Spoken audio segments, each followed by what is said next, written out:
RBI का एक circular आया हुआ है कि जिसमें उन्होंने कहा है कि अब इंडियन रुपीज में भी ट्रेडिंग होगी, मतलब जो फॉरेन कंट्री में इंपोर्ट कर रहे हैं वो लोग, तो वो भी क्या इंडिया से जो डील करेंगे डॉलर की जगह या किसी और करेंसी की जगह इंडियन रुपीज में करेंगे। तो इससे हमारे इकोनॉमी में क्या फर्क पड़ने वाला है? और दूसरा ये है कि जब डॉलर की जगह हम इंडियन रुपीज यूज करेंगे तो क्या ये स्ट्रेंथन होगा, और ये कितना वायबल है आज के सिनेरियो को देखते हुए? तो इसके बारे में क्या डिटेल में बताइए? स्वाइडली इसका हालांकि मैं मौका भी ढूंढ रहा था, कई ग्रुप्स में ये सवाल पूछा गया था, तो मैं सोच रहा था ऑडियो बना के भेजता हूँ, बट अच्छा किया, चलो आज आपने ये सवाल ले लिया पीएलआई के सीरीज ऑफ वेबिनार्स में, तो मैं इसका आराम से आंसर देने की कोशिश करता हूँ। एंड मे बी हम इस एक्सट्रैक्ट वीडियो को बाकी ग्रुप्स में शेयर भी कर देंगे। ये जो सर्कुलर है, सबसे पहले तो मैंने पहले भी जिक्र किया कि ये सर्कुलर नया नहीं है। इस सर्कुलर में थोड़े से चेंजेस करे हैं। ये सर्कुलर आज से 10 साल पहले आया था। इनफैक्ट तब मैं one of the largest private sector banks के ट्रेजरी डेरिवेटिव्स डिपार्टमेंट में था, और तब भी ये सर्कुलर आया था, और तब भी रुपी बहुत तेजी से डेप्रिशिएट कर रहा था।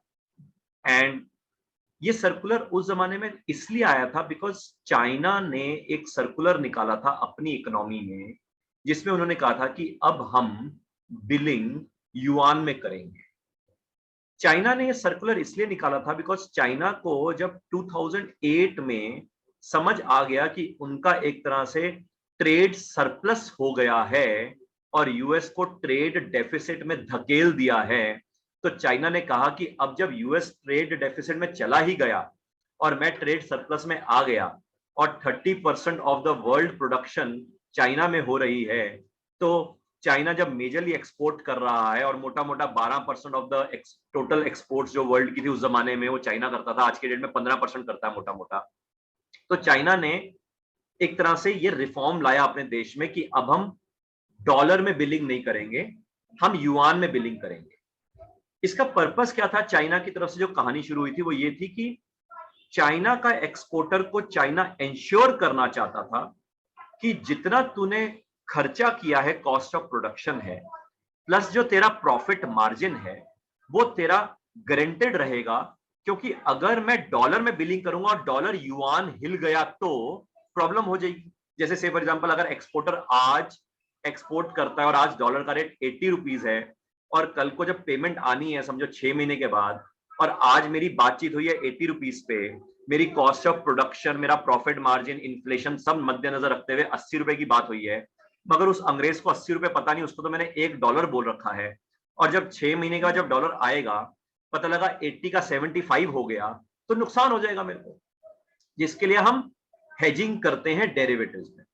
मगर चाइना ने क्या किया कि एक स्टेप और आगे चले गए। उन्होंने कहा जब सारी प्रोडक्शन की चेन में सबसे इंपॉर्टेंट मैं हूं, सारे एक्सपोर्ट वर्ल्ड की जो ग्लोबल वैल्यू चेन है उसमें सबसे इंपॉर्टेंट मैं हूं, एक्सपोर्ट्स का 12% वर्ल्ड का मैं कंट्रीब्यूट करता हूं, और वर्ल्ड का 28% प्रोडक्शन मैं कंट्रीब्यूट करता हूं, तो क्यों नहीं मैं बिलिंग ही युआन में करूं।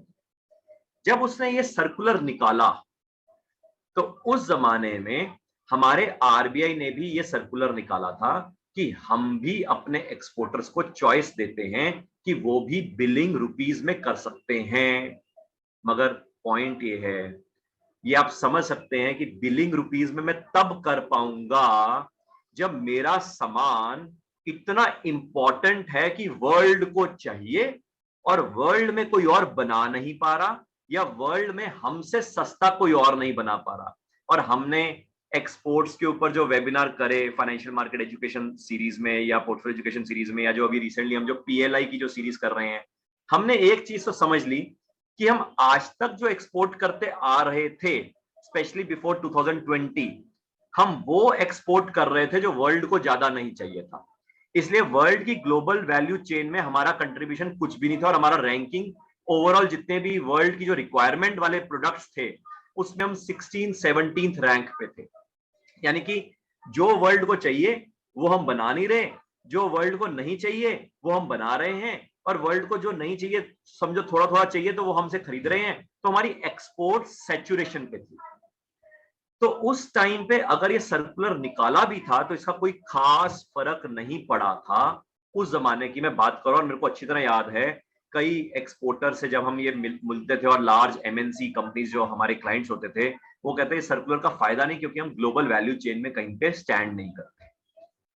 अब ये मैं यूं कहूंगा कि इंटेंशन बहुत बढ़िया थी तब भी, मैं इंटेंशन के ऊपर डाउट नहीं कर रहा, मगर तब हम इंपॉर्टेंट पोजीशन पे नहीं थे। मगर अब जैसे मैंने 2-3 बार जिक्र किया, मैं एक बार दोबारा जिक्र कर देता हूं। वर्ल्ड में जो मैंने इवेंट एंड टाइम एनालिसिस के तहत बताया है कि वर्ल्ड में ग्रुप्स बन रहे हैं और ग्रुप्स के तहत ग्लोबल सुप्रीमेसी हर इकोनॉमी चाहेगा, तो उसमें ग्लोबल सुप्रीमेसी के लिए 5 चीजें इंपॉर्टेंट हैं, 5 तत्व। पहला, वो जो ग्लोबल सप्लाई चेन है, जो ग्लोबल वैल्यू चेन है, उसमें आपकी एक अहम भूमिका होनी चाहिए, ताकि आप एक ऐसा प्रोडक्ट बनाते हो या प्रोडक्ट का एक इंटरमीडिएट गुड्स का कुछ ऐसा पोर्शन की वैल्यू एडिशन करते हो कि वर्ल्ड आपके साथ पंगा लेने से डरे।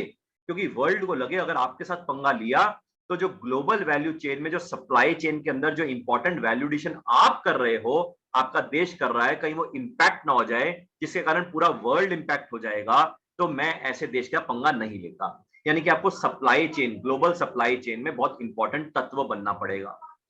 दूसरा, आपके पास अपने हथियार होने चाहिए लड़ने के लिए, अपने वेपन्स होने चाहिए, क्योंकि अगर आप किसी और के देश के वेपन्स के बेसिस पे लड़ोगे तो कभी भी सेमीकंडक्टर चिप्स के थ्रू कई वेपन्स चलने बंद हो जाएंगे।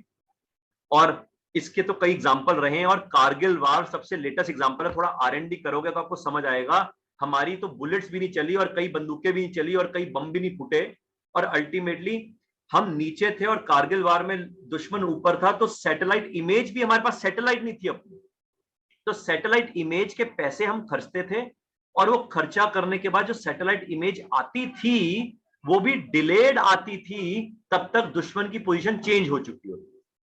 तो थैंकफुली आज हम वेपन्स में भी अपने आप बना रहे हैं, हालांकि उतना नहीं, मगर फिर भी एक पहल अच्छी हो चुकी है। और साथ में हम बाकी देशों को कह रहे हैं कि भैया पहले हम आपसे वेपन्स इंपोर्ट करते थे, अब आप यहाँ पे आके बनाओ। एटलीस्ट यहाँ पे आके बनाएंगे तो एक तो मेरी जीडीपी में बढ़ोतरी होगी, दूसरा मेरा इंपोर्ट का बिल कम होगा, दूसरा तीसरा एम्प्लॉयमेंट बढ़ेगी, चौथा मेरे लोगों को जुगाड़ तो आता ही है तो उसको कुछ देखा देखी में अपने भाई साहब कुछ वेपन्स तो बना ही देंगे, और पांचवा अपना तो मैं बनाना सीख ही गया। साथ में तीसरा जो तत्व चाहिए होता है ग्लोबल सुप्रीमेसी में, ग्लोबल वैल्यू चेन में, वो है मोटा मोटा टेक्नोलॉजिकल सुप्रीमेसी, जिसमें पहले यूएस राज करता था, पिछले 10-15 सालों में चाइना करता था, अब इंडिया की बारी शुरू हो चुकी है, जिसमें सैटेलाइट सुप्रीमेसी और टेक्नोलॉजी सुप्रीमेसी में इंडिया इंपॉर्टेंट एक तत्व बन रहा है। चौथा है, अगर खुदा ना खास्ता लड़ाई हो जाए या ग्लोबल सुपर पावर बनना है तो आपके पास अपनी कमोडिटीज होनी चाहिए। भाई फौज को हथियार के अलावा खाने के लिए तो कुछ दोगे, तो आपके पास अपनी वीट होनी चाहिए, चावल होना चाहिए, यानी कि आपकी अपनी उपज होनी चाहिए। वहां पे भी इंडिया कहीं ना कहीं स्टेप्स उठा रहा है, क्योंकि इंडिया को भी समझ आ रहा है कि वर्ल्ड में कुछ ना कुछ दिक्कत आ रही है। और पांचवा है करेंसी पावर, जो कि रशिया के साथ दिक्कत अभी रिसेंटली हमने देखी। तो इसका मतलब ये, और अगर हम रशिया को एक बार समझ भी लेते हैं कि क्या हुआ, रशिया ने यूक्रेन के ऊपर अटैक किया तो यूएस ने क्या किया, यूएस ने एक झटके में बोला कि भाई साहब तुम्हारे सारे रिजर्व्स फ्रीज। पॉइंट ये है भाई साहब, फ्रीज हो गया तो रशिया बेचारा एकदम से सांस ही नहीं आया उसको, तो रशिया ने भी फिर क्या बोला कि अब किसी को तेल चाहिए, अब किसी को नेचुरल गैस चाहिए, तो भैया रूबल में बिलिंग करूंगा।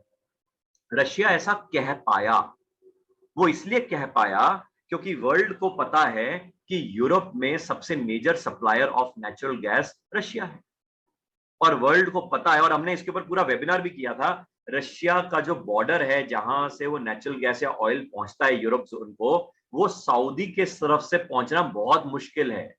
जो 2-3 हफ्ते में पहुंचता है वो 2-3 महीने में पहुंचेगा, इतने देर में सऊदी से अगर तेल पहुंचेगा तो यूरोप की तो जान निकल जाएगी। और रशिया ने ये गेम बड़े सही मौके पे खेली है, क्योंकि इस टाइम पे महंगाई बहुत तेजी से बढ़ रहा है यूरोजोन में, और यूरोजोन में ग्रोथ है नहीं, तो अगर रशिया जैसे जैसे सांस रोकेगा वैसे वैसे यूरोजोन स्क्वीज होते होते फंसने की कतार पे है।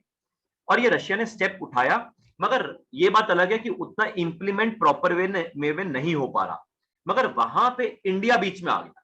अब इंडिया ने बोला भाई साहब मेरे को दे दे तेल, मैं तेरे से खरीद लेता हूं, और साथ में तेरे को मैं डॉलर दूंगा, तो डॉलर में तू गेम कर नहीं पाएगा क्योंकि तेरे डॉलर रिजर्व तो फ्रीज हुए हैं, और इस टाइम पे हम रशिया से अंदाजन $40-45 पे तेल खरीद रहे हैं, और मोटा मोटा हम सेकेंड लार्जेस्ट जो इंपोर्ट अब हम कर रहे हैं वो रशिया से कर रहे हैं।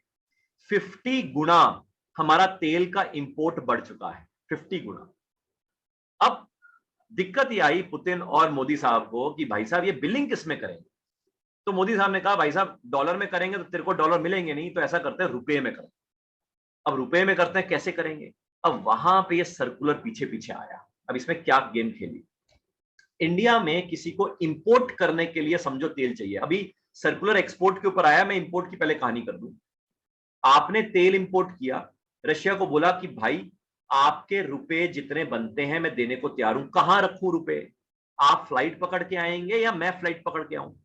वो कहता हो भाई साहब ऐसे थोड़ा ना करेंगे, ऐसा करते हैं आपका बैंक अकाउंट कहां पे? आपने कहा सर मेरा बैंक अकाउंट तो स्टेट बैंक ऑफ इंडिया में।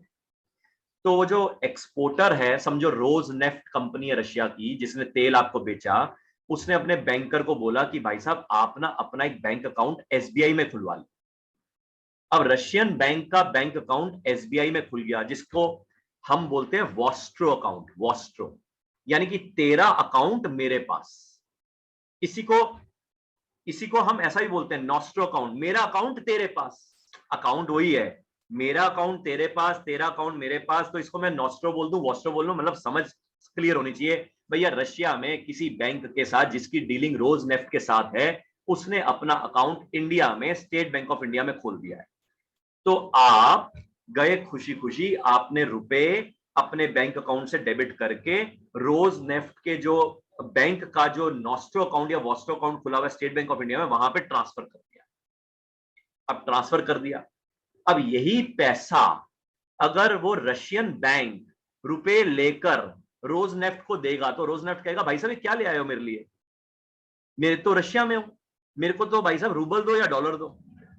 तो अब उसका तोड़ नहीं मिल रहा था, तो उसका तोड़ इन्होंने हिंदुस्तान ने कहा कि चल भाई साहब ऐसा चेक करते हैं, जरा ये बता तू हमसे कुछ इंपोर्ट भी करता है क्या रशिया? रशिया और हिंदुस्तान बैठे रहे कि भाई साहब इंपोर्ट तो कुछ ज्यादा कोई खास तो यार हम करते नहीं, क्योंकि वीट भी हमारे पास है और कोई ज्यादा इंजीनियरिंग गुड्स की रिक्वायरमेंट अपनी है नहीं तुम्हारे से, और तेल तो वैसे ही हमारा है भाई साहब। तो छुटपुट छुटपुट कोई कॉफी कुफी लेनी हो तो कॉफी कुफी आपसे ले लेंगे, बाकी छुटपुट छुटपुट कोई जेम्स एंड ज्वेलरी कोई यहाँ पे लेडीज ने डालना हो तो वो आपसे ले लेंगे बनी बनाई, बाकी कोई ज्यादा बिलिंग है नहीं। तो चलो इंडिया ने कहा चल जितनी बिलिंग है पहले तो उसको रुपी के साथ एडजस्ट करा दियो यार, ताकि तेरा रुपी जो है वो खपत हो जाएगा, और रूबल रुपी के जो कन्वर्जन रेट है उसके बेसिस पे तू ऐसा कर, तेरे रशिया वाला जो बैंक है और रोज नेफ्ट को तो काम दे दे, उसको रूबल दे दे। तो रोज नेफ्ट को उस रुपी के बदले रूबल मिल गया, मगर जो रशियन बैंक था जिसका बैंक अकाउंट एसबीआई में खुला हुआ था, उसने कहा भाई साहब ये जो रुपए रख रखे इसका मैं क्या करूं?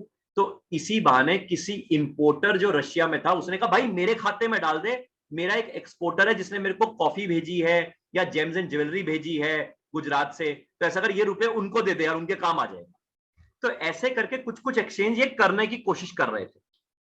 मगर अब मेरे को ऐसा लगता है कि ये जो सर्कुलर निकाला है ना, ये सर्कुलर अब इन्होंने इसलिए निकाला है कि भाई साहब इनको थोड़ा कॉन्फिडेंस बढ़ गया है कि मेरे एक्सपोर्ट उन प्रोडक्ट्स में भी शुरू हो गए हैं जो जो प्रोडक्ट्स वर्ल्ड को चाहिए, जैसे pharma, electronics, white goods, engineering goods, technical textile. यानी कि कुछ कुछ ऐसे प्रोडक्ट्स हैं जो वर्ल्ड की सप्लाई चेन को चाहिए, और वर्ल्ड की सप्लाई चेन चाइना से नहीं चाहती तो इंडिया से ले रही है। अब इंडिया से ले रही है, इन्होंने कहा यार मौके के ऊपर चौका डालो, भाई इंपोर्ट तो हम रुपए में कर ही रहे थे, अब ऐसा करते हैं एक्सपोर्ट को भी रुपए में कर देते हैं। अब एक्सपोर्ट को रुपए में करने का क्या मतलब है? एक्सपोर्ट को रुपए में करने का मतलब है कि मैं भी अपना एसबीआई वाला जो एसबीआई है वो भी भाई साहब जिस कंट्री को हम एक्सपोर्ट कर रहे हैं वहां पे जाके नॉस्ट्रो वॉस्ट्रो खोल लेगा और उनके साथ एक्सचेंज प्रोग्राम कर लेगा, जैसे ईरान के साथ कर लेगा, रशिया के साथ तो मैं कर ही रहा हूं। जो जो सताए हुए लोग हैं यूएस से, और अगर उनके साथ कुछ ट्रेड बन सकता है पहले तो उनके साथ कर लेते हैं, और जो जो सताए हुए नहीं है on the face of it मगर अंदर से कलप रहे हैं, उनसे भी बातचीत कर लेते हैं, क्या पता वो भी कहें हाँ यार मैं भी अंदर से कलप रहा था, ये भाई साहब बहुत चौधरी बनता है, मेरा भी काम करवा दे यार। क्योंकि ऐसे कई देश हैं जो भाई साहब कलपते हुए चुप थे, मगर जैसे ही हिंदुस्तान उठा तो कई देश और भी उठ गए, भाई साहब मेरा भी संभाल लेना यार, मेरा भी देख लेना। तो ऐसे में कई देश निकल रहे हैं, जैसे अफ्रीकन नेशंस बहुत खपे हुए हैं। क्यों? पुरानी जो एड्स है ना, एड्स, वो देन यूएस और फ्रांस की है। ये फिर कभी मैं बात करूंगा कि एड्स भी एक बहुत बड़ा भाई साहब माफिया प्लान हुआ था अफ्रीका में तख्ता पलट करने के लिए, और अफ्रीका तब से खपा हुआ यूएस और यूके और यूरोप के साथ। तो अब जैसे इंडिया ने अभी सऊदी को बोला था भाई साहब तेल थोड़ा सस्ता कर दो, और सऊदी ने कहा ना, इंडिया ने कहा चल फिर ठीक है, हमने घाना से ले लिया। जैसे ही घाना से लिया तो सऊदी हैरान हो गया कि भाई साहब घाना से तो सल्फर कंटेंट ज्यादा है, तुम रिफाइन कैसे करोगे? हमने रिफाइन भी कर लिया। जैसे ही हमने ये किया, कई और देश जाग के हिंदुस्तान के पास आ गए, उन्होंने बोला भाई साहब हमारा भी तेल आप ही घाना से ले लो, हमें ही रिफाइन करके हमें ही बेच दो। पेट्रोकेमिकल प्रोडक्ट की हमारी सेल बढ़नी शुरू हो गई है, एक्सपोर्ट बढ़नी शुरू हो गई है। यानी घाना से खरीदो, रिफाइन करो और अपनी रिफाइनरी लगा दो और भाई साहब बेचना शुरू कर दो। ये वही बात हुई जैसे हमने किराए पे सैटेलाइट बेची थी। यानी कि इसका मतलब है ग्लोबल सप्लाई चेन में हिंदुस्तान ने बेबी बेबी स्टेप्स लेकर एक आंख दिखाने का जो सिलसिला शुरू किया, जो जयशंकर साहब अच्छे अच्छे फोरम पे बोल के आ जाते हैं, तो उसके कारण वर्ल्ड में कुछ छुटपुट कंट्रीज भी हमारे साथ शुरू हो गए हैं। और यू नेवर नो, शायद वो खुद ही कह दें कि हमारी भी बिलिंग रुपी में ही कर ले यार।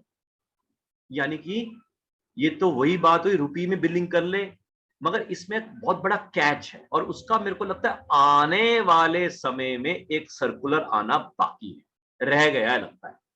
और वो सर्कुलर क्या है? मोदी साहब कहेंगे कि भाई साहब आपका इंपोर्ट हमसे कम है और एक्सपोर्ट अगर ज्यादा है, और आपके रुपए फिर भी रह जाते हैं और रुपए अनसेटल्ड हैं, तो ऐसा करो, उन रुपए को हिंदुस्तान में इन्वेस्ट कर दो। हमारी शेयर मार्केट बहुत बढ़िया है, हमारे गवर्नमेंट सिक्योरिटीज में आपको यील्ड अच्छा मिल जाएगा, हमारी रियल एस्टेट बहुत तगड़ी बूम कर रही है। तो यानी कि आपके लिए एक सर्कुलर ही तो निकालना है।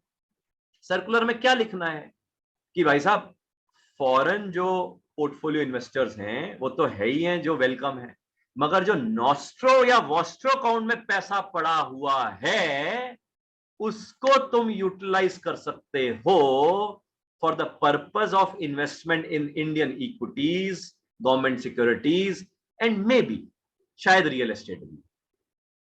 ये गेम चेंजर होगा। तो ये कमजोर कड़ी रह गई है, आखिरी ये कड़ी एक बार भरपाई कर दी तो फिर ये धमाकेदार हो जाएगा। इमीडिएट इंपैक्ट अगर आप ये सोचें कि रुपी एप्रिशिएट हो जाएगा, रुपी एप्रिशिएट हो जाएगा इस सर्कुलर के कारण, ऐसा मत सोचो, छोटी सोच क्यों रखते हो यार। रुपी एप्रिसिएशन डेप्रिसिएशन में कभी आराम से वक्त गुजारेंगे, क्योंकि ये भी कई लोगों के दिमाग में पता नहीं क्या अड़चन घुस रखी है कि भाई साहब रुपी डेप्रिसिएशन मतलब हिंदुस्तान कमजोर है। मैं ये नहीं कह रहा कि एक्सपोर्ट्स के लिए रुपी डेप्रिसिएशन अच्छा है, हालांकि है अच्छा, मगर मैं ये कहना नहीं चाहता क्योंकि कोई कोरिलेशन एस्टेब्लिश नहीं है कि रुपी डेप्रिसिएशन में हमारे एक्सपोर्ट्स बढ़ते हैं, एक्सपोर्ट्स होते हैं, क्योंकि पहले एक्सपोर्ट्स हम करते ही नहीं थे खास जो वर्ल्ड को चाहिए था। ये तो जुम्मा जुम्मा अभी हमने शुरू किया है, हीरोपंती अभी तो शुरू करी है, और शुरू करी जो अभी हीरोपंती है, अभी तो एक्सपोर्ट की वैल्यू चेन में अभी तो हमने माल बना के भेजना शुरू किया है।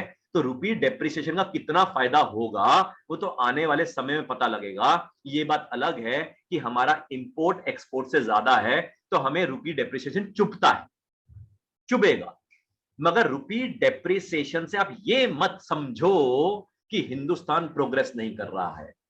एक्चुअली में ये बहुत बड़ी मिथ मिसकंसेप्शन है जिसको फिर कभी दूर करेंगे। मैं ये नहीं कह रहा रुपी डेप्रिसिएशन अच्छा है या बुरा है, हाँ वॉलेटिलिटी बुरी है, over a period of time rupee depreciate होना ही है because of interest rate differential.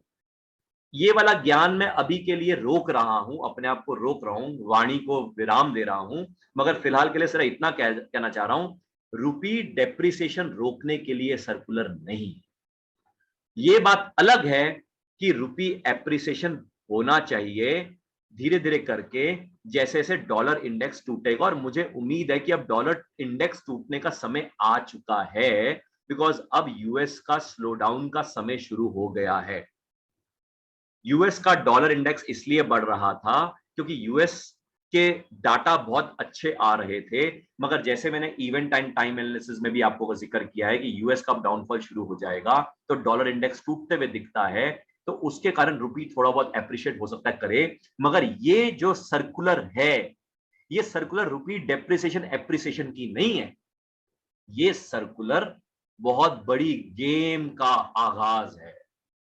और ये जो गेम है वो ये कि मैं ग्लोबल सप्लाई चेन के अंदर जहां माल भेज रहा हूं, वहां पे ग्लोबल करेंसी में 86% मेरी बिलिंग डॉलर में होती है, मगर असली में मेरा रिक्वायरमेंट यूएस से सिर्फ 7%। मैं दोबारा रिपीट कर रहा हूं, यूएस से जो माल खरीदता हूं 5 से 7% है बस। तो बिलिंग यूएस से जो करते थे उसको डॉलर में कर लो, मगर कर नहीं सकते थे ना, क्योंकि 100 साल से यूएस राज कर रहा है। कभी हिम्मत ही नहीं हुई किसी में, जिसने हिम्मत करी उसको डुबा दिया गया। यूरो का हाल देख लो, पाउंड का हाल देख लो, येन का हाल देख लो, स्विस फ्रैंक का हाल देख लो, तो किसी ने हिम्मत ही नहीं करी कि डॉलर के साथ कंपटीशन में खड़ा हो जाए। तो इसलिए 86% of the billing of Indian imports is done in dollars, बाकी छुटपुट कुछ यूरो में, कुछ पाउंड में, कुछ येन। अगर ये स्टेप लिया जाता है बोल्डली, सही तरीके से, और साथ में ग्लोबल वैल्यू चेन में अगर मेरा माल सही सप्लाई चेन में बैठ जाता है, तो मैं धीरे धीरे करके अपनी करेंसी को रिजर्व करेंसी बनाने की कोशिश कर रहा हूं, बिना किसी को बताए। ये बात अलग है कि मैंने आपको बताने की कोशिश कर दी। आई होप मैं आपको जवाब दे पाया।